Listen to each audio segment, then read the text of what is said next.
Gotta kick off the show here. We're agreeing.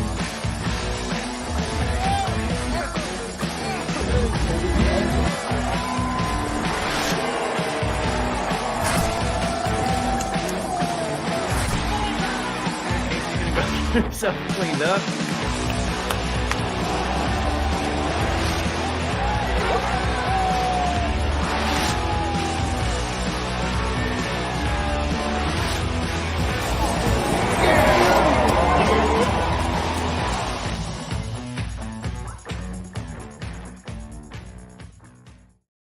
Man, Bill's Mafia. This is the Mafia Cast. I'm here with my fellow hosts and good friends, Mike and Casey. I'm your host, Papa Ron. What's going on, guys? How you doing? What's going on, man? It's another week waiting for the season. See what's going on. Had a good weekend. A little ways off still. Yeah. Had a good weekend at the casino. Good family trip, Mike. That was a lot of fun. Went up to Niagara Falls, hung out, made a little bit of money, and now we're back at it again this week. Yeah, I was going to ask you guys about your trip because I knew you guys had went down there and hit the casinos. So, what's the final tally? You guys come out pretty good. Came out. I think I came out above even with buying dinner and drinks and other stuff. So we actually did pretty good. Learned a new game and stuck with it. Yeah, Spanish blackjack definitely treated the family pretty well this week. I think between Mike and I, we ended up over $1,000 combined. So nice. It was, and especially for learning it for the first time, it was a good time. It was fun. Yeah, that's good. We have a place here. It's about 2.5 hours away. I think it's called Jackpot, and that's where we go sometimes. And the first time I went, it was actually my 40th birthday. My wife took me with some friends, and we've been doing the penny slots all day. My wife and I are sitting there. We're doing penny slots. We're trying to get somebody to come by and get a drink. And nobody's showing up. So I'm like, well, we'll just walk over to the bar. We go over there. We sit down. They got a video poker there at the bar. So we order our drinks. We're waiting on those. And I was like, oh, I'll just pop in some money and I'll do this while I wait. On the deal, I got 4 aces. And I was like, sweet, I won. And it said 400. So we've been doing penny slots all day. So in my mind, it's $4. I was like, oh, that's cool. Like, babe, look, I won $4. And she looked over, she's like, that's $400. Oh my God. Oh, but yeah, beginner's luck, I guess. We took that money, threw it in the hotel, and then we spent the rest of the evening on the house money, I guess. So heck yeah. First 5 minutes we were there, my wife had 12 free spins or something, and off that 12 free spins, she won like $210. I swear this woman cannot leave a casino without making money, unless I send her with money. Then she just somehow like loses it. But I guess that's blows your money. Yeah, I mean mine must like turn into liquid courage or something like that. There you go. So let's get into the show. Our favorite topic, because it just is until it's not, right? DeAndre Hopkins. But we're going to change this up a little bit. There's a little bit of news out there with OBJ again, with some song lyrics and some tweets from Stephon Diggs. I'll start with you, Mike. What do you think? Hopkins, OBJ, or rookie? Who would you rather have added to this roster for the 2023 season? And man, you can pick all the above if you want. All the above? Yeah, right. Wouldn't that be something? Yeah. So that wouldn't have to be a rookie wide receiver, right? Or we're talking all positions. But man, these guys sure like to mess with us in the off season. Were we just saying that? Yeah. It's got to be fun. Who would I rather have? I would say all of the above. I mean, honestly, but in reality, I don't think that's going to happen. I don't know if, maybe we don't even get a rookie receiver, but I'm looking forward to the draft, obviously, getting some rookies. But DeAndre, it's more DeAndre or OBJ, and I don't know. I'd say Hopkins, I guess. What about you, Casey? Who would you rather have? Let's just separate the rookie aside here, because I already know you want to do that, and I think all three of us agree the rookie receiver, we're on board. Now, where we get that rookie receiver, what round, I think that's probably where we differ. But Hopkins or Odell Beckham Jr., who money not being an issue, because I think because Brandon Bean can work the contracts in a way that they could bring at least one of them in to this team. Who are you picking? I think I would go OBJ. I think his game, there's a little bit more to it, a little bit more left in the tank compared to DeAndre Hopkins. I know Han and DeAndre, when he came back last year, I mean, he played pretty goddamn well. But OBJ, we saw what he did when he joined the Rams. They needed like one more weapon, and he was it. He was there enough to take the top off or to take the coverage off of Cooper Kupp, and that's something that we could really use with Stephon Diggs and even Gabriel Davis. That frees up Gabe Davis a little bit more, because when the Rams had and when they brought in OBJ, they were all right, we have Robert Woods, OBJ, and Cooper Kupp. That was going to be a great three-headed possession monster. They weren't going to burn you down the field for 50 yards, but they were going to get open at 20 yards. One of them was almost every play. That was almost a guarantee. I think that's kind of what the Bills are looking for right now. They're not looking to always burn you down the field. I mean, yeah, we've seen Gabe Davis with a 98-yard touchdown and a 65-yard touchdown in the same game, but those are few and far between. We've seen the Bills want to chunk their way down the field, and I think he would be better suited for this offense. And he's a little younger and might come, like I know you said money's no option, but a little cheaper, so probably get him for maybe an additional year or two over we would get out of Hopkins. I'm not sure if he's cheaper or not. If he got what he wanted, because the reports are he's asking $15 million now, and I believe Hopkins is around that.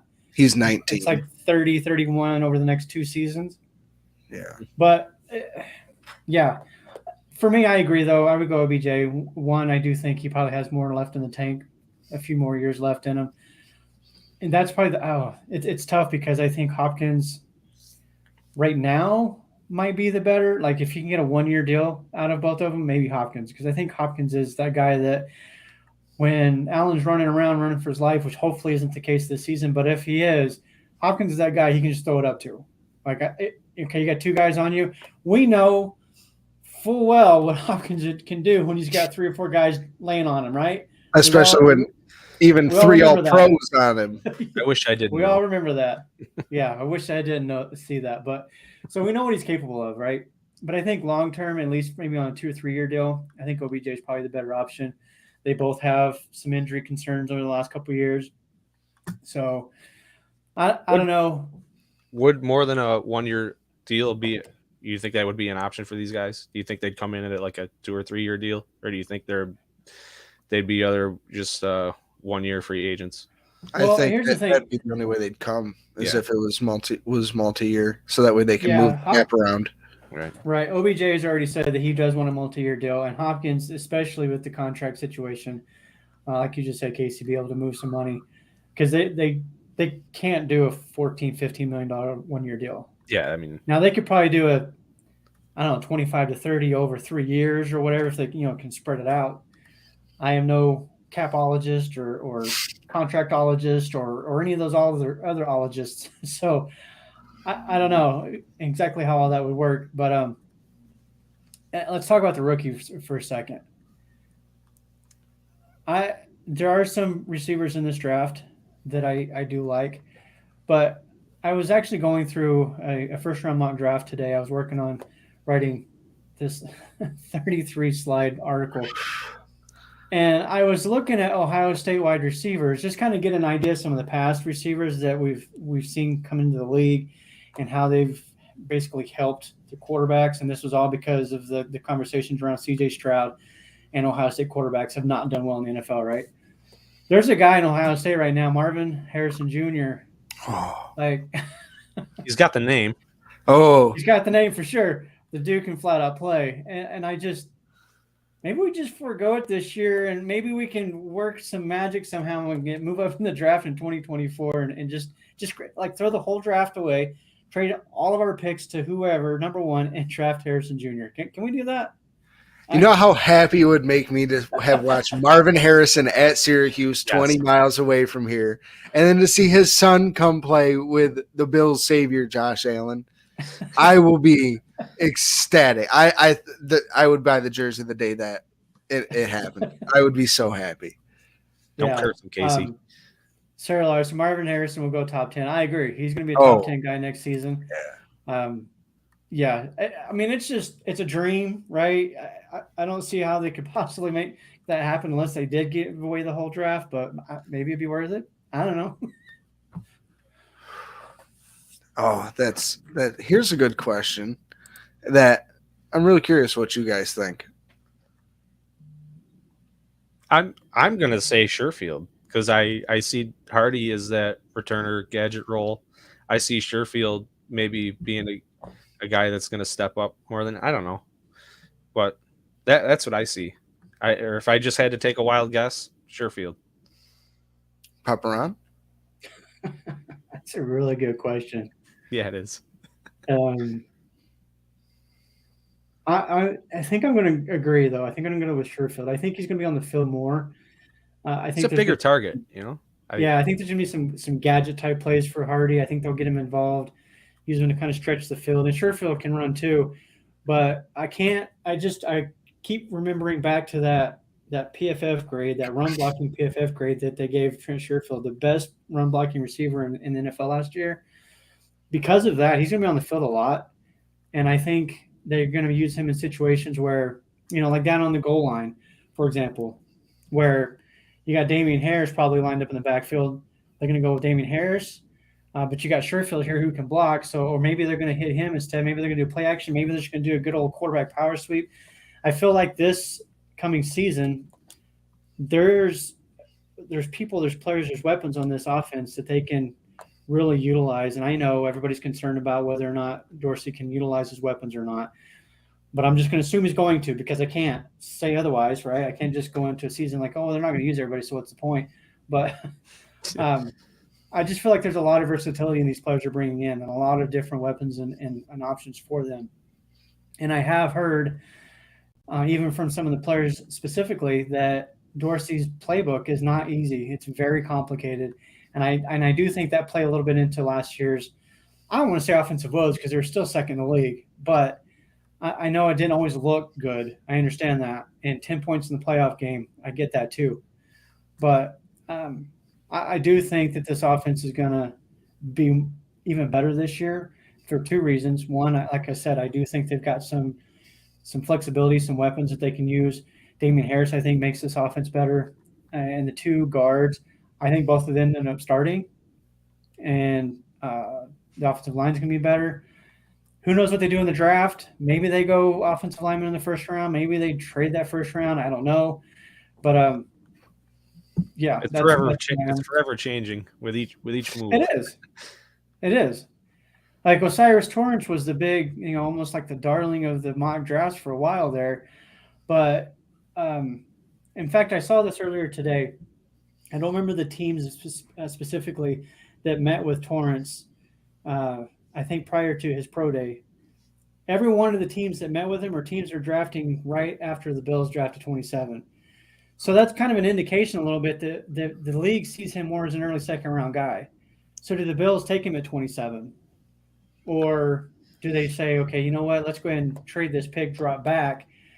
But then you've also got the linebacker, Jack Campbell, who is the new darling of the 27th pick for the Bills, I think. But again, same thing. A lot of people are seeing him more as a second round, early, top half of the second round kind of guy. Buffalo's not going to be able to get both of them. Well, probably not. I mean, who knows? So what do? Do they stay at 27? Do they drop back? What can they get for the 27th pick too? Maybe they can get like the 29th or 28th, 29th pick, and then maybe move up in the second too. Trade second picks with somebody.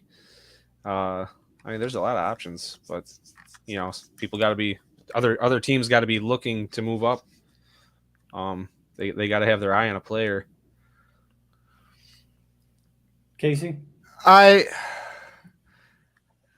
think in order to get Jack Campbell, and just the number in my head, it's been sitting at 38. I think that's going to be the latest that you're going to be able to get him.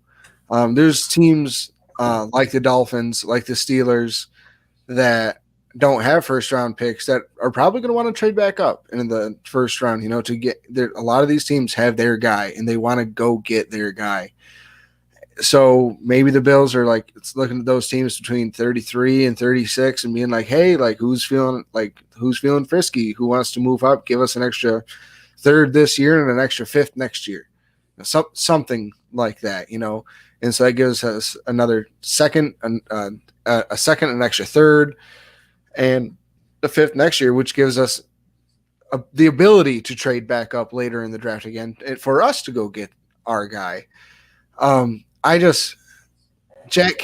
love Jack Campbell. I just don't think that the value is there at 27. I mean, I just from everything that I'm hearing that there's like really one linebacker for that value in this draft, and he's going to go like what, top 12, top 15, and Nolan Smith.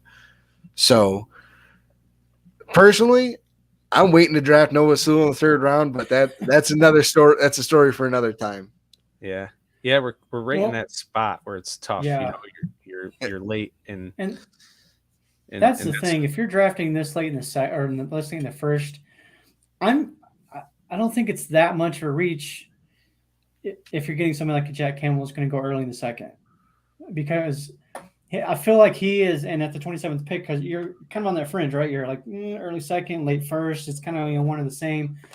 You really could go either direction, and I don't know. It depends on also how much. It'd be nice to trade down even and maybe get a couple second round picks. They could. I mean, it just depends on what they are viewing as the value. Like we keep hearing also that the draft, there's only like 15 to 18 guys that are truly first round graded players. And if that's the case, who's going to want to jump up into the late second or first round? Like, is anybody going to want to do that? Is it going to be difficult to try to trade back, or should maybe they go ahead and try to go up and get somebody like Jackson Smith and Jigba, which I have a story about him, which I did not know. His older brother, apparently plays baseball for the Pittsburgh Pirates, who played the Reds today in the MLB season opener. I was watching the game today, and they kept saying Smith and Jigba, and I looked over like, who? And it's his big brother. I was like, all right, well, so the bloodlines are there. The athletic blood is flowing in that family for sure. Cool. But somebody in the comments a while ago said something about Marvin Harrison Jr. being surprised he didn't come out this year due to the draft class being weak. I don't think he could. He wasn't eligible. I don't think he was eligible to come out yet. I don't know if he's a freshman or a sophomore, but I don't think he's, because the rule is 3 years removed from high school. And he's not there quite yet. The other thing, so we got the draft, and Mike, you mentioned a while ago that the draft and the mock drafts are ever changing because of free agents and stuff like that. So we got some new guys here. Well, one new guy, one is being re-signed, which thank goodness Jordan Phillips is re-signed. I've been kind of hoping and waiting for that one. Now, if we can just extend Daquan Jones. 2 new contracts, we can put it that way. There we go. There we go. So I think we all agree Jordan Phillips, that's a good signing. He adds a lot of, I would even say he's our top 2 defensive tackles. Sorry, Ed Oliver. But Taylor Rapp, this one's interesting. You're talking about a Super Bowl starting safety here who is, I think, 26. He was drafted in 2019. Second rounder with the Rams. Do you see him and maybe Zane Anderson, or who knows, Christian Benford as the future safety duo of this team in a year or two? I don't know who the other would be, but I could see Rapp being there for sure. Yeah, but I'm not sure who the second would be. I was calling for Rapp as a Poyer replacement this year, and I thought he was going to be somebody that is young. He's played. 2019. Yeah, he played in this Rams Super Bowl. So he's had the experience. He's been there. So I thought he was going to be great, and I thought some team was going to pay him, really pay him to walk in, be there, be a day one starter for him.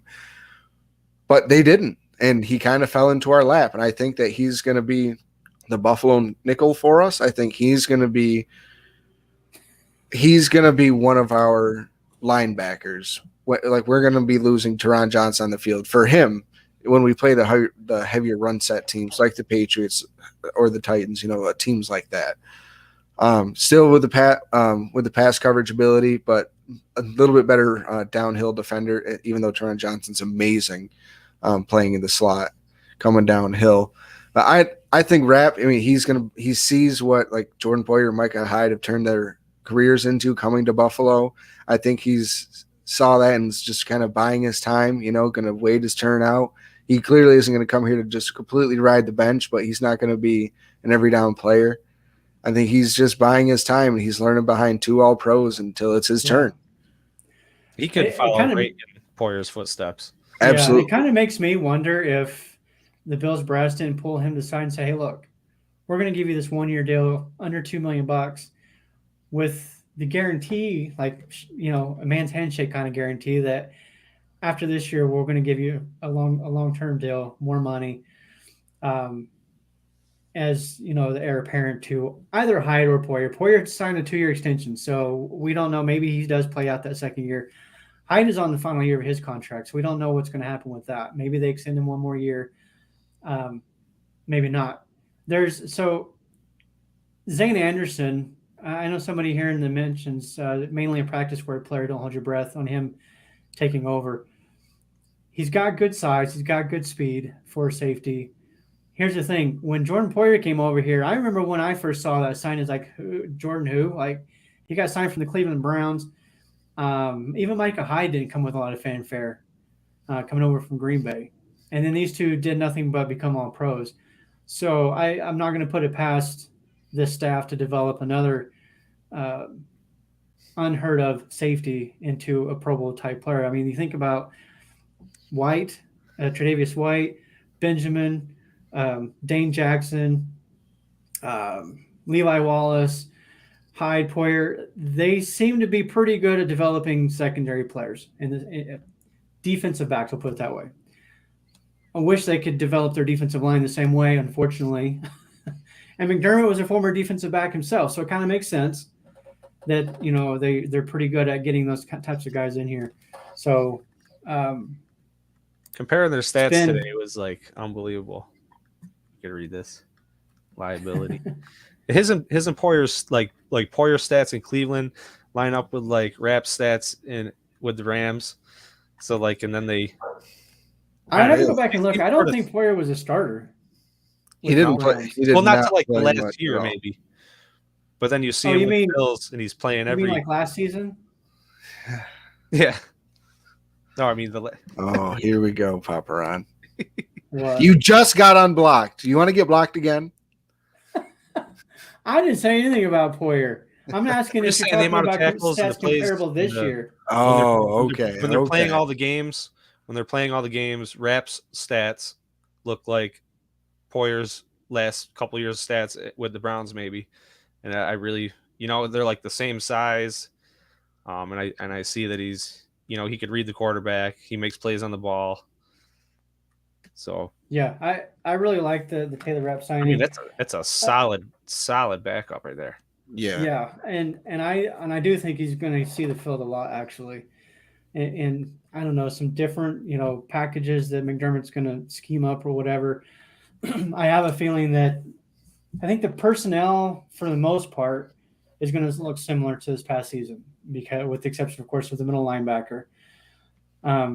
But I think that some things might be different. I keep hearing some people say this has always been McDermott's defense that Frazier was calling. But on the flip side of that, everybody's talking about how McDermott was a very aggressive play caller as a defensive coordinator. So are we going to see more of that? Mm-hmm. Is there going to be an aggressive scheme out of the same nickel that we always see? Or are we going to see a completely different scheme out there? I think it's situational. He's going to be aggressive when needed, and he's going to lay back, when he can. I what do you think, Casey? See a variety of stuff. We saw McDermott run the same defense when he was down in Carolina. Luke Kuechly and Shaq Thompson. He turned Josh Norman into the highest paid cornerback in the league at one point. I mean, that's insane. He's always stuck with those two guys. I mean, and then I can't remember his name, but the Panthers did draft a third linebacker, but he was kind of more like that Buffalo nickel. He was more like a big safety. Could come and play down in the box, but had a little bit better ball skills than your average linebacker. So I think he's just trying to emulate what he's been doing, only he's truly getting hit like what he wants and his guys in there because now he is a defensive coordinator and the head You think they're coach. going to be more aggressive? More like I think just I trust Ron Rivera more than I trust all us Twitter heads. That he probably will be a little bit more aggressive. I think we've all been kind of asking McDermott to be a little bit more aggressive on defense, like kind of send a little bit more off. Come off the edge a little bit more often, send Tremaine and Milano both right up the gut. I don't know many interior offensive lines in the NFL that could handle Ed Oliver, Daquan Jones, Gregory Rousseau, Von Miller, and Milano and Edmonds. That's a hell of a front coming at you. So I'd like to see it. I'm hopeful that he's going to be more aggressive, but some things just don't change. Yeah, it'll be interesting. I want to touch on this other thing. So, with bringing Jordan Phillips in, I believe that's a 1-year deal. In fact, I know it's a 1-year deal. Yep. Every single one of our defensive tackles are on a 1-year deal or 1 year left, right? So we have no interior defensive linemen after this season. So, do you think they go defensive line or interior defensive line in the draft? And do they do it early? This isn't a good draft as far as that goes, but we got to do something. I don't think it'll be early, but I think it'll be addressed. Kind of what they've been doing to the offensive line the last couple of years. Taking the guys rounds 3 through 6, really, and just hoping that they hit on one of them. And I think that's what's going to keep doing. Jordan Phillips is young enough where we can keep bringing him back as long as he's kind of producing. We can keep bringing him back on the under like the 1 year, $2 million deal for the next 4 years. We keep it cheap and just keep the rotation going until we finally do get that stud that can finally hit. Yeah. One thing with this free agent class that I've noticed is in the years past, like last year, Roger Saffold in his 30s, even Von Miller in his 30s. There was some other offensive linemen that I can't think of right off the top of my head now, but in their 30s. This year, though, I think every single free agent they brought in is in their 20s still. Yeah, they're young. The Bills were, until free agency, they were one of the oldest rosters in the league, like top 3 or 4. Which is crazy when you think about guys like Edmonds being and 24. And Josh Allen. Yeah. But I do like the fact that their roster is getting younger with some of these guys. And maybe one or two of the receivers, maybe Sherfield can step into more of a starting role down the road. But we'll have to wait and see on that. Like I said, I do hope they draft a receiver though, and it doesn't have to be in the first round. No, it doesn't. But it's always changing for me. Well, I was really worried about the Tremaine thing, and now I'm like, I've totally moved on from that. I'm like not worried anymore. Yeah, I don't know why. For me, we haven't found another linebacker yet, but okay. So you brought that up. For me, I'm not as concerned about it because of Poyer, because of Phillips. Like they're bringing these guys back. So if Edmonds is the only one that we lose, and they have to fill that one spot with whether it's Balin Spector, Dotson, or Bernard, or a rookie. Whatever it is, I feel far more comfortable and confident in the returning guys that we're going to be fine still. Maybe that's not a top 5, but top 10 at the very least. Yeah, but also adding players even away from linebacker position, it just makes me feel better that maybe we got tripped up a little here, but we're really improving over here. So it kind of balances out. And he sounds confident in our other guys. So. What do you think, Casey? Well, this is kind of a good segue into what we were going to talk about next, as to what we think and what we want to do at 27. So, what do you guys want to do at 27? It changes every minute, every hour. It depends on the draft, really. Like there was obviously I've said this all off season long. I want offensive linemen. But the more I hear and read about these offensive linemen and the scouting reports and see all these mock drafts and everything, I don't know if the value is necessarily there. Um, the mock draft that I just did, the first round, I had Anton Harrison going to Buffalo at 27, which I've had a few times actually. It's probably the one consistent one there for me. If he's not there, I don't want to go Dewan Jones. I know, Mike, that's kind of one of your favorites. Yeah, I'd be all right with him. But I've moved away from this lineman first thing. I don't know, and it's kind of The only changed. reason, well, the But only reason why I kind of moved I away would from still it like that. is the value. Yeah. Bean talks all the time about it's best player available and the value. So if they value Anton Harrison or Dewan Jones as second rounders, and there's really no other options, then maybe they do drop back. Maybe they trade that pick and they drop into the early second round. But then I don't know. I'm I have no idea what the Bills are going to do with this first pick. What do you want, Casey? What I think is going to happen is I think we're gonna sit pat and we're gonna take a. Oh, actually, what I think is going to happen, we're either going to sit pat or we're going to trade up.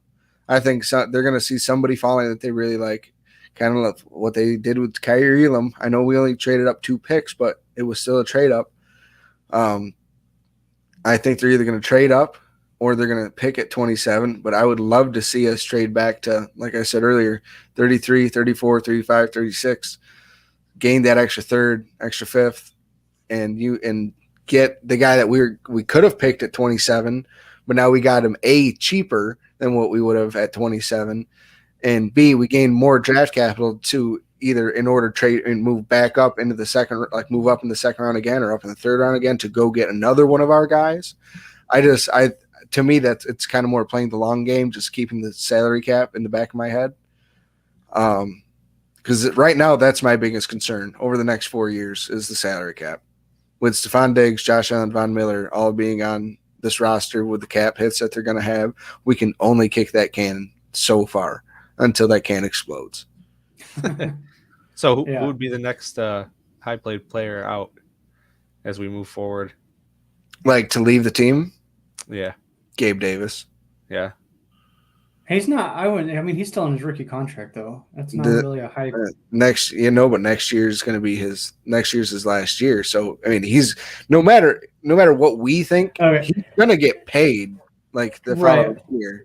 So that makes me think receiver again now. You know. Well, that question from Mike made I automatically go to guys like Tre'Davious White, Stephon Diggs, Josh Allen, Von Miller, like the big name guys who are part of the foundation and the core of this team. I've kind of been thinking about it more and more. I wouldn't be shocked if Tre'Davious White doesn't get re-signed to the Bills. I think he has a couple more years left on his contract.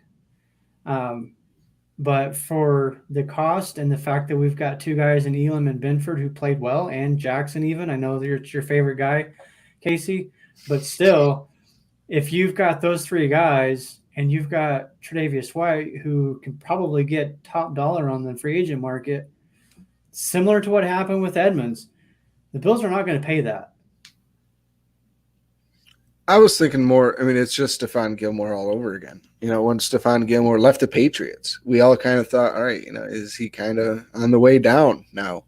And he's somewhat revived his career back in Indianapolis, and now he's down in Dallas and with a dynamic duo with Trevon Diggs. I mean, they're considered between them and Miami, the top 2 cornerback rooms in the league. But I think Tre'Davious, I don't see Trey going anywhere. Like you said, he's a pillar of this team. I mean, he is the original. The same thing about Edmonds, though. Yeah, but Tre'Davious White is the original pick of this team. I mean, he was Sean McDermott's first pick when coming here. I don't see him going anywhere. I think he would rather personally. I don't know the guy personally, but I think he would take a pay cut in order to stay here. He's never played anywhere else. He loves Buffalo, and he's embraced more than just about more than anybody. You know, best damn goalie in the world. You know, he's got a goalie academy here, man. Like I just don't see him going anywhere. Yeah, but the reason I bring that up, maybe even with the first pick, we're planning for the future somewhere where we can cut some dollars and have someone up and coming in there younger, you know. Well, here's the thing, though. While I do agree with you, actually, honestly, there's a very large contingency of Bills Mafia people, fans, that if we don't draft somebody in that first round that can play immediately, they're going to freak the hell out. Like, there's Doesn't always people happen. who are banking on this free or this draft class as the class that puts us over the top. Personally, this team is good enough as it is to win a Super Bowl. Just because it hasn't happened yet doesn't mean they're not good enough. All right. But if So you're going to put best that kind available, of pressure on this on the staff to say, well, this team's going to suck if you don't hit on every single pick is just kind of ridiculous. So right. I like the idea of planning forward, which is why I don't think even if they draft a receiver in the first round, he necessarily has to play and be a starter right away. But I was going to add in, though, you're talking about trading up. If there was a player that they traded up for, I would like to see it be Smith and Jigba. If we were to trade up, for me personally, it better be for a receiver. It better be for Njigba or Jordan Addison. I love both guys. I really, really like Jordan Addison. I think he's going to be special. But it better be for one of the two, because the linebackers, you're not trading up for the linebackers. It seems like we're kind of probably not going to take offensive line in the first round. So if that defensive tackle out of Pittsburgh falls to us, then yeah, you know what? Then I'd be fine with that too. But it's few and far between as to what I would personally think is worth it. Okay, Mike, I'm going to throw this question out there to you because there's a lot of people have mocked one of my quote unquote favorite players, Bijan Robinson, because it drives me nuts that he gets mocked to Buffalo at 27 because I don't see that happening. If he's still there in the late teens, though, would you go get him? Would you get him just for? I don't know. Would you draft a player just as trade capital, maybe, or was like, or would you would you trade that pick at that point? The 27th? If Bijan is there at the 27th, I mean, I think you try to trade that pick. No, I'm saying if Bijan Robinson is still in the draft in the late teens, and your Bills, would you trade up to try to get him? I don't think the need is there. I don't think it's okay. Good. I mean, that's their intro. I was hoping for. You don't take a running back in the first round, let alone trade up for one. I agree. We need that too bad. Let's just shoot ourselves in both our feet.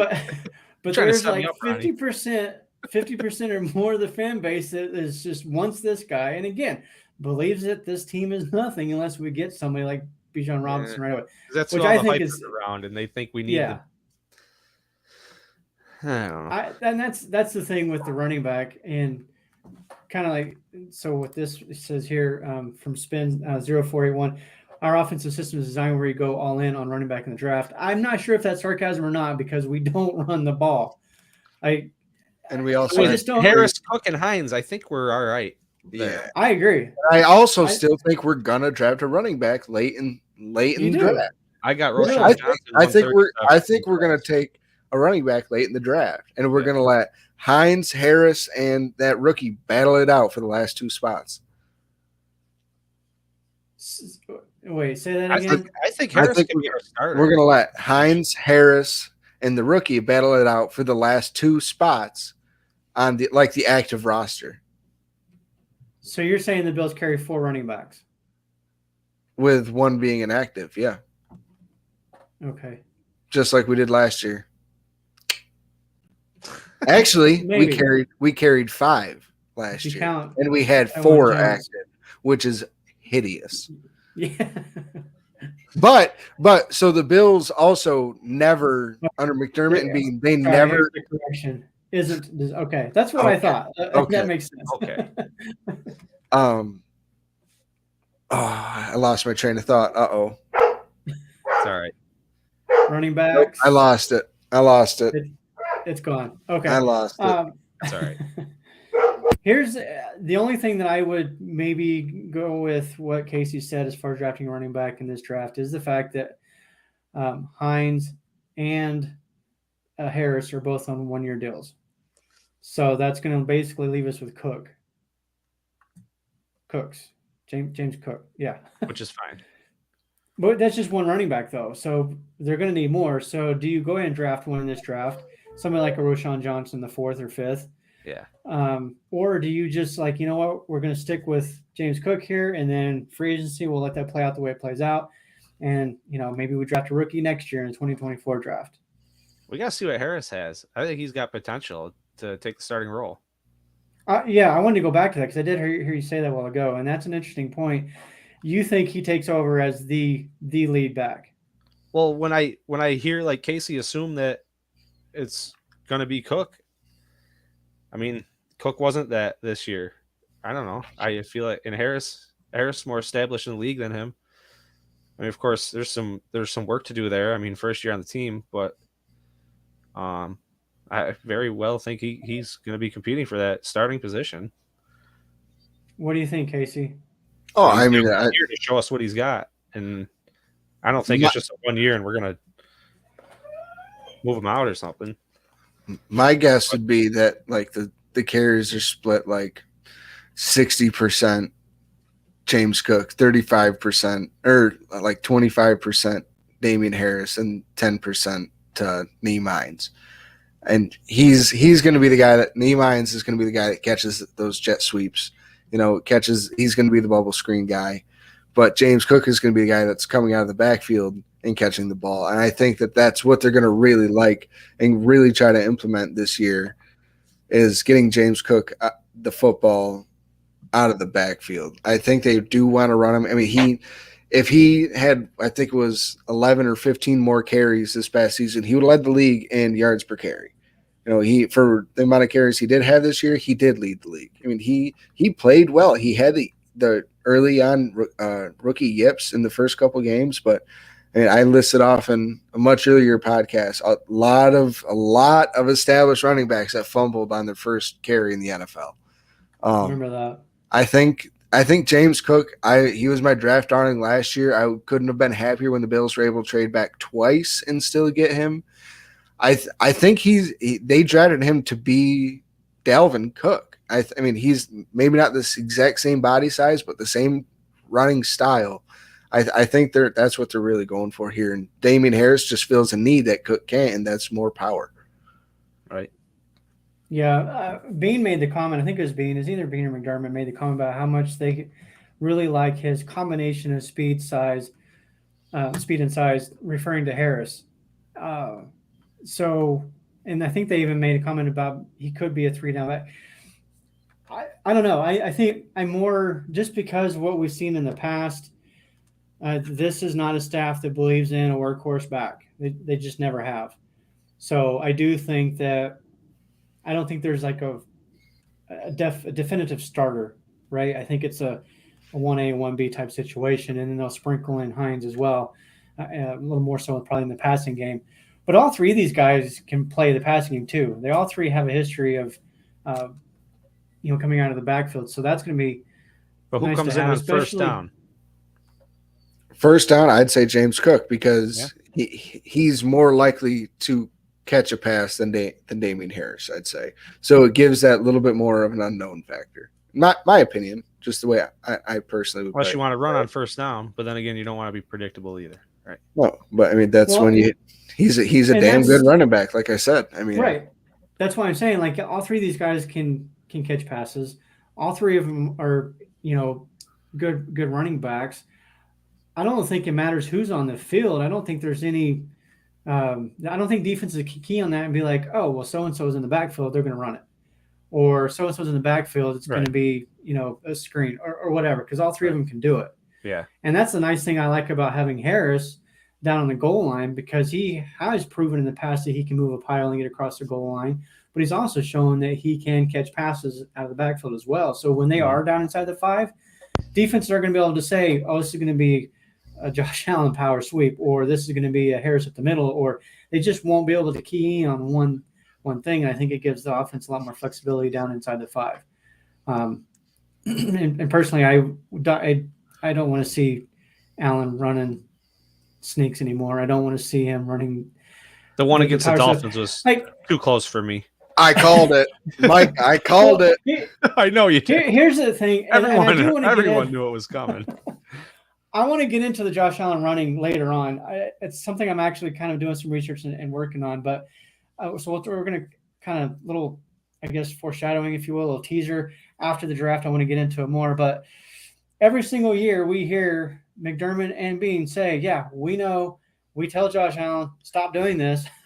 Get out of bounds, get down, whatever. And even this past year, they didn't call a lot of design runs for him. If you look at the numbers, very, very few in comparison to what we've seen in the past. The team, I think, is making a concentrated effort to try to keep him from running so much, but he is who he is, right? So if he sees something, he's going to go get it. So Yeah. my opinion is they're limiting because they know he's going to take off. yeah, Just let him go do it. Give him the option to either chuck that thing or go take off. It doesn't. A designed run. There's only one option on that quarterback sweep. Unless on that broken play that we had against the Colts in the playoffs 2 years ago when Josh like underhanded it to Dawson Knox doing a backflip in the end zone or whatever. I mean, that was just completely lucky and off script. But I think they're just doing it. Be like, all right, we know he's probably going to run, say, 5 times, scramble off 5 times this game. So let's call 3 designed runs because we know we're really going to get 8 off of that. And hopefully he only gets hit 4 times. Right. Yeah. It's a really good point. And I think, Spinhead. yeah, it is. And I think some of the problem too is I don't mind Allen running. Like he can do it all day long if he wants to. I don't care if he leads the team in rushing. I really don't. Like move the ball, however, get in the end zone, however it's done. I don't care. Win the game, right? That's the bottom line. Mm-hmm. What I don't like is when he's running down the field, 10, 15 yards down the field. He's already got the first down. It was, second down anyways. You don't and need he the lowers yards his that bad. shoulder or he's hurtling people. It's those moments when he's putting himself in jeopardy. And I know that his injuries have come, inside the pocket primarily. I understand that. But the possibility is still there when you're leaping people. Right. He's more expecting those hits and bracing for them. One of these times the Jewels are going to catch one. Yeah, exactly. But I think part of that, though, was the offensive line, especially last season. I think it got to the point where Josh no longer trusted his line and was taking off in some cases before he really needed to. So I think that's where we're kind of looking at with the team to help alleviate some of that by improving the offensive line. And I think if they can do that, I think we will see Josh run less. I mean, I've never had a conversation with him, but I'd be willing to bet you he would probably rather throw a 60-yard bomb than run 15 yards and get clobbered. Probably. I'm just guessing. Save some energy, I think. Yeah, right? A little bit. It's just a thought. I don't know. Yeah, this is another point too. Up 21 in the fourth quarter, you're still trying to run over linebackers. Don't need that. I agree. That's my point. And again, that's part of where Dorsey specifically can help alleviate that and just call run plays. But we're not a running team, so I think Dorsey is overly aggressive to a fault, and I think that's where that comes in. Because you guys remember the early part of McDermott's tenure with the Bills and Daboll. I heard this all the time, like, oh, we never do anything. We're not aggressive. It's like 3 yards in a cloud of dust. We never do this. We never do that. We take our foot off the gas late, and let teams get back into it. Well, last year that wasn't the case. Like they were gunning the ball on the field every second of the ball game. That cost them sometimes. I think they need to find a balance there. Yes. Maybe that balance is Damian Harris. Maybe. Could be. Gives him the ability to run the 4-minute offense a little bit better. Wind the clock down. Yeah. To that point, do you think they change the scheme a little bit and become more balanced, or they just keep airing it out? I mean, I think you have Josh Allen, a quarterback, you're throwing that football. More likely than not. Probably, 65, 68% of the time. But with Damian Harris now, it just kind of takes a little bit off Josh Allen's shoulders. That like we're all hoping and we've all been kind of wanting the last couple of years. Just the ability. I mean, Devin Singletary, we've seen when he was able to, and when given the opportunity last year, he was able to run the 4-minute offense. We could run it down. We were able to do it again, sort of against the Lions, but I don't know. We're going to run and gun. We're going to throw that football a lot, and I'm fine with it. We've we've been clamoring for this. Well, personally, but literally my entire life. But now we have this. Everyone stop complaining that we're finally able to throw the football. Because for 17 years, we didn't know how to do that.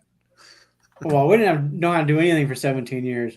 Well, we had some decent players. We were We really knew how to- good at losing. There we was knew how to, moments. So good. we knew how to there was great lose and moments. overpay terrible players. What more? Other than that, we Oh, didn't. yeah. That was about Oh, it. yeah. Well, we're coming down to the last 10 minutes of the show. So more about the draft. And we're going to keep talking about the draft until it's done. But I'll start with you, Mike. Do you have a favorite guy in this draft, regardless of draft position, first, second, third, seventh round, whatever? Is there a guy that you're going to get up on the table for and pound like we need to get this guy? Well, I wasn't sure if you're asking like if it our favorite player or the favorite player we need for the Bills. No, it's just Right. who you got, just a draft darling that you guys Yeah. are like, yeah, I think he's going to be a really good player in the NFL. Doesn't have to be for the Bills. It's just picking your guys' brain. In the favorite player to me doesn't have to be the first pick or the top 10 guys, because those are all pretty obvious. But like I've been looking at Trenton Simpson for a while with the linebacker hole and all that. But like I said, I'm kind of over that though. But a guy that I've been watching since the combine was Roshan Johnson. In my latest draft, I picked him up like 5th round. And I just think he's got a lot of size too. But, we just got another running back, so maybe not for the Bills. But, hey, maybe he's a late pick that might turn into something in the NFL. So I'm going to go out on a limb here and just say look out for him. I don't know. Let's see what he does. Papa Ron, who you got? There also was a lineman in there, Dalton Wagner, but he's way down the list. I was waiting for it. All right, tell us about Dalton Wagner. Let's hear it. I don't know. He just looked good. He's a big guy and he can move, and that's pretty much it. And Mike saw a big, tall redhead that could run, and he was like, Yeah. "Yep, I want him." yeah, he had a head full of steam, man. I mean, Absolutely. Yeah, he was like 6'9". He was a monster, absolute monster. I guess honestly, I have a handful of guys. he'd be like your 7th round pick. Yeah, Possibly. You I know, mean, that's writing the articles that I've been putting out there for, with these drafts and kind of detailing some of the different positions and stuff. I've come across some guys I like. Darnell Washington, I think he'll be phenomenal on the team.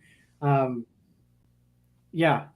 Wright, Jackson, Jack Campbell. That's another one I really like. Obviously, BJ Darnell Ojulari, That's the defensive tackle, isn't it? defensive end at LSU. Yeah. Yeah. So, and then of course there's my Boise State guy, the safety, J.L. Skinner. Oh yeah. I do like him. But he got hurt, so he's going to fall in the draft, obviously. But then there's guys, Cuse fans, Casey and I, we like Bergeron and Sean Tucker too. So we're looking out for them. yeah, you always got to look out for your home team guys, right? Oh yeah. For sure. Yeah. What about you, Casey? Who are you kind of looking at? Like that guy's going to be an NFL star. Mike just said Sorry. one. He said one. I've been claiming Sean Tucker. I mean, this guy. His pro day numbers would have been almost top 2 to 3 in every single stat if he competed at the combine. I mean, I just watching him the last couple of years at Syracuse. I mean, he is lightning in a bottle. And I know people are kind of worried about his pass catchability, but I've seen him house a legit bubble screen out wide. I've seen take it 70 yards. I mean, he has great vision. He runs hard, real hard, and he's smaller, more like a Devin Singletary size, but fast. Ran a 4.3 840. I mean, he's really athletic. I think he's going to be the guy that gets picked 3rd, 4th round. Everybody's like, oh damn, we should have seen him. We should have, yeah.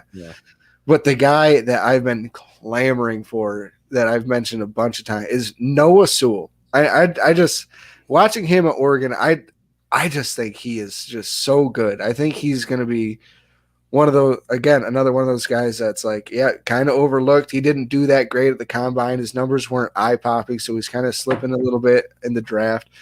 But I think he's just going to be just like his brother and a stud right off the bat. He's a very cerebral player. He doesn't have the world's greatest physical gifts, but he sees the game and he knows the game really well. And that's what I like in a player. Give me the instincts and the knowledge, and the physical stuff will come with that. You know, you can teach a lot of stuff. I mean, I know you can't teach physical abilities, but I'd rather have somebody really smart that knows what's going on than somebody who's just a dumb oaf who's big and it's just out and it's just a body. True. No. So we got a few minutes here. I'm gonna throw a question at you guys. Hopefully, it doesn't derail you too much, Mike. Oh boy. We're keeping pick 27. One name you want. Who would you take? Who do I want we to take? Who do we hope? Yeah.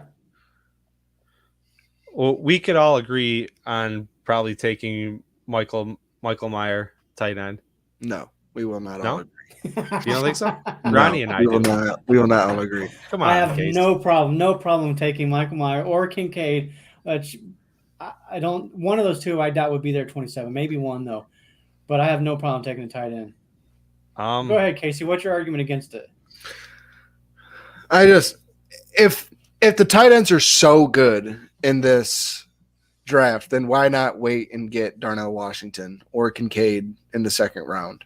You know, Darnell Kincaid won't get out of the first round. He's considered the best of the group. It's kind of between him and Meyer. Well, yeah, I didn't say one of them won't be there 27. See, I see Meyer like as number one, so I was just thinking Kincaid as 2. So I think if either of those are going to fall to the second, it'll be Kincaid, you know, getting picked at 32, 33.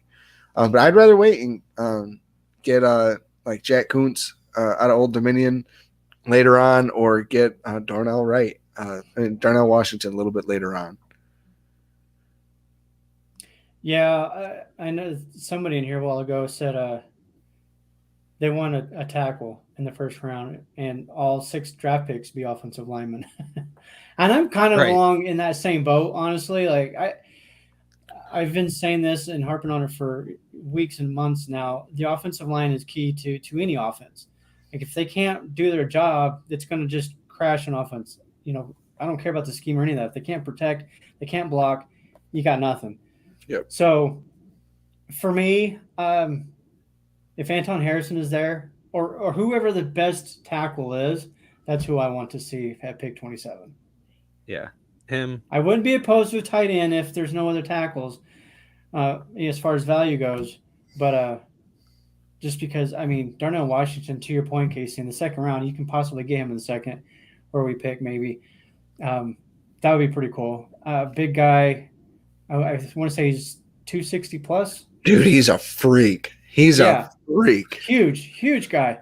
But he can actually move. So you could use him down on down on the inside the 5-yard line. Again, if you've got Washington on one side, Knox on the other side, you've got Harris in the back, you got a couple of receivers, whoever they may be, Diggs and name one. I just don't see how they don't get in the end zone with that lineup. I mean, as long as Jackson Smith and Jigba's on the other side. Well, if we do that, then we've got to move up in the draft. Fine with me. We do expect some moves to be made, right? As far as the picks, we will either. I'd be willing to put like $100 down that we do not stay pat at 27. We're going. I think we at least straight up in the second. We're going to one of the two ways. I don't know the exact number. We might get a player at 27. Be content there, I don't know the exact number of trades that Bean has pulled in the draft, like per year. Last year was at least 2, right? It was two just in the second round. Well, it was 3 in the first 2 rounds. 3. Moved up for Elam, moved back twice for Cook. Okay, so let me throw this on, moved around for Khalil Shakir in the 5th round. So there's at least 4 just last year. Yeah. Okay, so let's do this little exercise. Mike, over under that Bean pulls off 3 trades. 3? Yeah. More or less. I'm going to go less. Over. Casey? Over. Over. How about you, Papa Ron? He's always making a move. I'm going to say less, though. I think he goes 2. Yeah, Roy agrees. I say Are we- 2. Are we doing a pie? No. Don't be a chicken. Let's go, boys. Let's do this. Let's go. I ate my pie. It's your turn. Let's go. We'd have to have 3 different. One of us has to guess spot on 3 then. No, so we have 3 different. No, over under. I'm gonna pick I'm picking the over. So you're saying he's going to make more than 4 more trades? Is basically what you're saying? 3.5. Yeah, I'll take the over. I'll take the over. We're talking a pie here. We're talking a pie, boys. We got to do a virtual shake on it. We've got 25 witnesses. Well, this is going to be between the 2 of you. I'm going to stay out of this. No, Papa I'm staying out of this. No. Because I don't trust Bean. Like, he's going to do some. Maybe we'll crazy save. stuff. Maybe we'll save a pie for later. We'll save a pie for Yeah. later on. But this is a Yeah. nice first so bet with no wager. I want to answer For Roy now. Collins' question here really quick. No wide receiver. Are we fine with what we have? I'm not. I personally, if we can fix the offensive line and can adequately protect Josh, I'm fine with what we've got. If we can't, and I mean, if they go into the season with the current group that they have, I would still have my concerns. I do think Spencer Brown needs to be pushed. I wouldn't mind seeing another guard to push for a starting job, but at the same time, I would not be opposed to a first or second round wide receiver either. Honestly, if we could get, my ideal would be a tackle in the first and then Darnell Washington in the second. I know it's not a wide receiver, but he's still a legitimate weapon that you can use to help, and he can also help protect. And there could be talent later in the draft. Who really knows? But yeah, you never know. no, I don't think we'd rule out a receiver. Give me A.T. Definitely. Perry. A.T. Perry, boys. There at 27. Be on the look. A.T. Perry.